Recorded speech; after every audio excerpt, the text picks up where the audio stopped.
You know how this went down. They made sure every influencer, every fighting game content creator, every commentator, every fighting game talking head personality, they made sure each and every one of them had a code.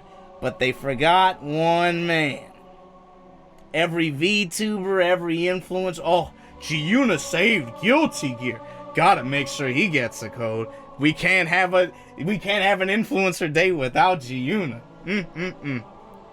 They tried their best to keep Majin Obama off the front page of Twitch TV. They did everything they could to shove his YouTube videos to the bottom of the algorithm. They did everything they could to keep him off the stage. Canceled him, banned him even, maybe. They didn't want me in that beta, but you know what? Sometimes you have to impose your will.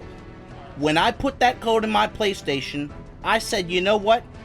Fuck these motherfuckers, it's war. Enjoy the gameplay on floors 1 through 9, because if you come to Tokyo floor 10, that's your fucking ass. I'm gonna get this part out the way. Look, game, I've already said it a million times. Right now, the way this game looks puts every other fighting game that is 2D, 2. Whatever you want to call it. Everybody's on notice right now. This game looks fantastic. You can't take your eyes off of it. It looks beautiful in motion, looks beautiful in stills.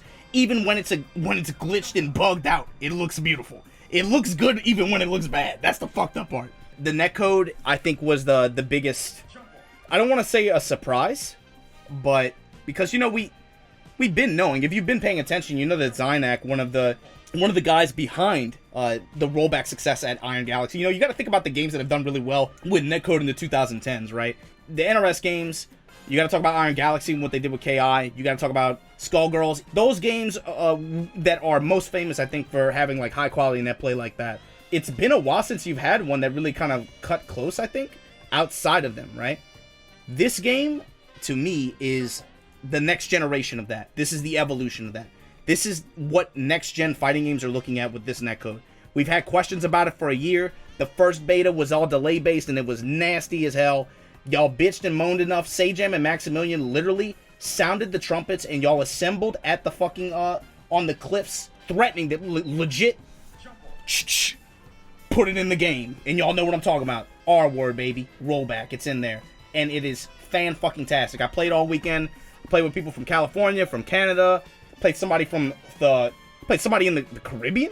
The worst match that I have played was Leffen, who is in Sweden on literally the other side of the fucking planet, and he was playing on fucking Wi-Fi. And it was still like, I wouldn't say playable, you know, not like that, but it was still really good, you know, for what it was. What I'm looking forward to is seeing how it does when the floodgates are open. I want to see how it does with when everybody else gets in there and the service kind of gets like stress tested, you know? See what some of the other experiences from other regions in the world, what they're going to bring to the table. We were talking about with this game, when they said that they were going to make that change, and when they said they were going to implement, something that I had been saying was this game now carries a certain weight with it, regardless of how I feel about the gameplay, and we'll get to that. It carries something with it, and something that's going to be big for the genre. Zynek needs a raise. Zynek should be getting a raise. Do what y'all got to do to keep that dude happy, because he put y'all on one. Straight up. Starting menu. I'm really happy that they added a quick play button. I like it when a fighting game now, they just say, you know what? Fuck this menu shit. Just like, do you want to play? Yes or no? Here you go. Hit the button. Put you in a match. Best decision that they made about the main menu. Now that's the positives. and baby, don't get me wrong. That's positive. That's positive. I'm singing high praises right now. Give me some credit. But we got to talk about some other stuff, man. Majin Obama 2019. Hey, these netplay lobbies look real fucking nasty. And you know what they said? They ridiculed him. They called him an idiot. They said he was a bitch. And here we are. A year and a half later. And the lobby is exactly the fucking same. Obama was right. Obama was right. So why is it that when I say something, why is it that when I have criticism, that you know is fucking right, by the way? Why am I a bit? You know something, man? Here's the thing. I'm gonna give y'all a chance. Apologize. I want you to look at the monitor. I want you to say, Majin Obama, I apologize. Obama was right. The lobbies, they're god-awful. They were awful the first time. They were awful the first beta. They were awful when they first showed them. That shit needs to change. They do not function. They look terrible. I do not want to be walking around looking like George fucking Costanza, teleporting up and down cases of stairs trying to play tummy sticks with strangers just so we can play a fucking match, dude. That's fucking sick and twisted, and I don't fuck with that shit, man. Bro, look at this lobby. R2 News, which, by the way, is great. I like that they have a news tab where people who have no affiliation with the competitive community or anything like that can just kind of like, you know, tune in. They can look, they can see what's going on with it. I like that, and I really hope they keep up with that, because they implemented in the past game, but then they didn't put anybody on it to take care of it and update it. But why does it take up 2/3 of the fucking screen? How much of a bitch was Majin Obama in 2019 when he said how awful and how garbage the UI was? Turns out it wasn't placeholder, dude. Turns out that shit was garbage then, and it's garbage now. This might be the worst UI in a fighting game that I've ever seen. For me, it's about the information that they hide from you. There's so much shit with this UI that literally is change just for the sake of change. It makes no fucking sense. It didn't make sense the first time. It still doesn't make sense. The burst icon is a meter now, but it's not dynamic enough. It doesn't stand out as opposed to before when it was just a logo that blinked or some shit like that, right? Why is there so much reinventing of the wheel with this shit? It's crazy, man. The risk counter. So here's the thing. Risk gauge is one of the most important things about this game. Literally, it is one of the most important things about it. It's barely visible. You can't see anything with it. The Gatling system, I think it's whack. When did the faith in the player become so low that they don't have faith in you to just do this? Bro, do you have 5 fingers? You can literally play a fighting game. It's so simple, dude. You don't have to reinvent the wheel on that shit, man.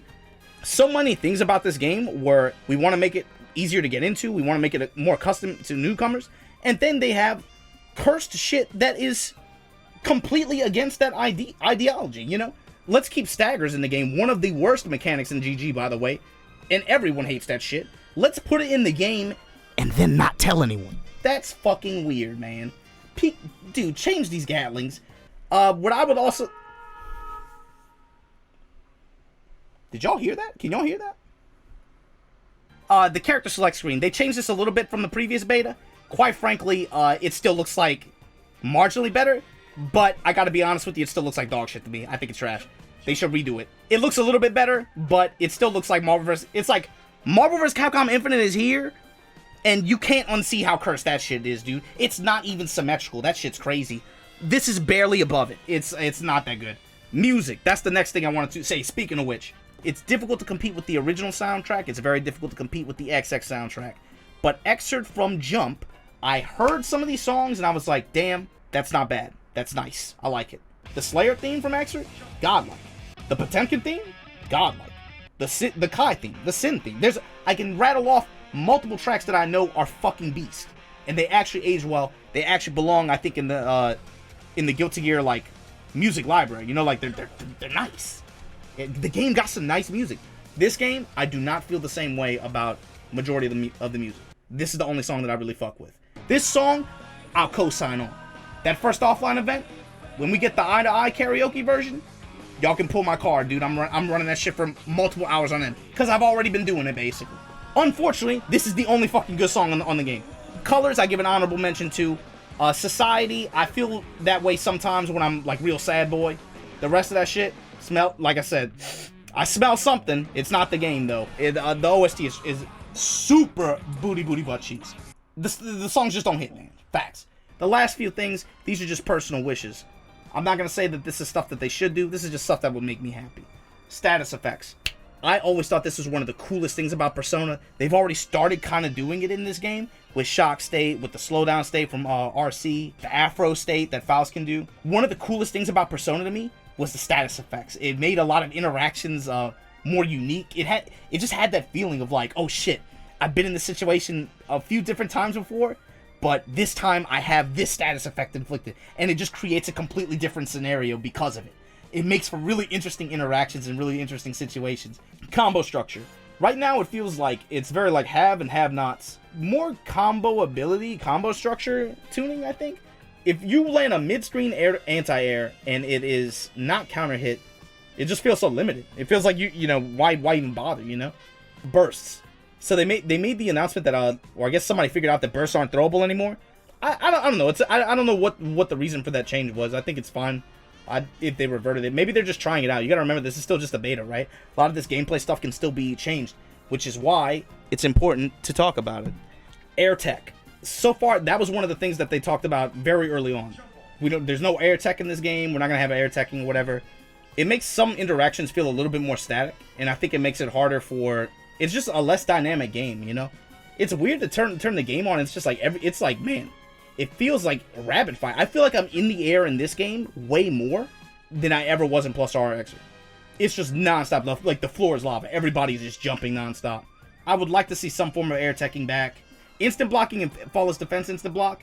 Right now, all they do is pushback, right? It's just pushback distancing. Personally, I would like to see them influence frame data. I think right now, as it is, these are probably some of the more harder mechanics. And instant blocking and FD instant block feels very difficult in this game too. I think the window for grounded hits is like, what, 2 or 3 frames or something like that? It feels hard. It feels difficult. And I think long term, they're going to end up with kind of the way the game is developing. They're probably going to end up very important long term. There's some characters where you're probably going to end up having to IB or FD IB some things to even have a shot at punishing them or deterring them, you know? The last one, oh man, this is kind of an interesting one. The colors are kind of underwhelming. I'm used to playing these games where the colors have like a different pop on the costume. Some of the colors are kind of underwhelming in this game.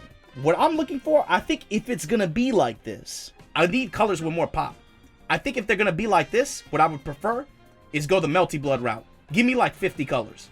Straight up, give me like 50 colors at the menu. I'll pay for them. You don't even have to give them all to me. I'll pay for them. But I need like 50 colors. Try to make them pop a little bit more. You know what I mean? Overall, the beta was a lot of fun the first 2 days. A lot more fun than the last one for me. I have a lot of questions, and I'm curious about a lot of things on the gameplay side. I'm curious how much changes going into the release. It's going to be a 2-month window after this beta. Most of all, I hope you guys enjoyed the netcode, because I think if this is the starting point, this is going to be a big thing for fighting games, man. Straight up. Anyway, what do you guys think? Let me know in the comments below. Fuck it. Just cut the video.